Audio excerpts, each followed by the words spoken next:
here. And maybe there's a little light playing right through there and sort of maybe you can sort of bend that over so that rock just sort of hangs over there. And there it comes, barely touching the canvas. There. And in the shadow part of it, there's very little color. Very little color. Only out here where you think light would strike. Want to keep it quite dark so it does not lose its effectiveness. Just begin thinking about rocks and stones and how they would set in here. You can actually just about sculpt them as you're doing these things with a knife. Should look at here, maybe this big old rock comes down.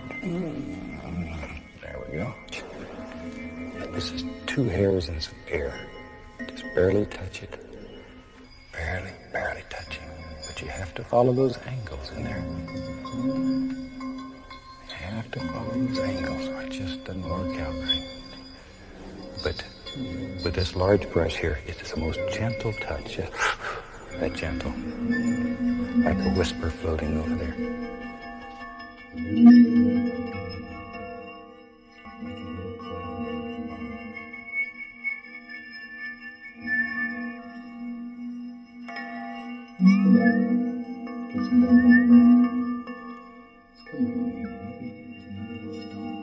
That's right there.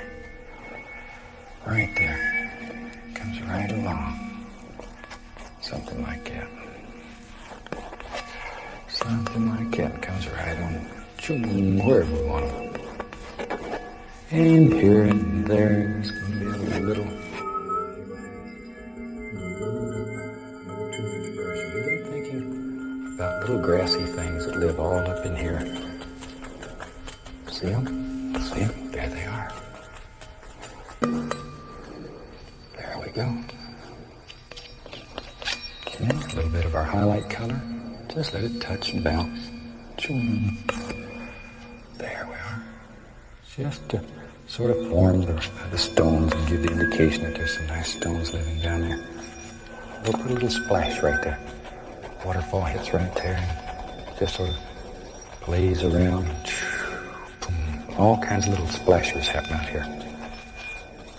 There. See them? There they go though.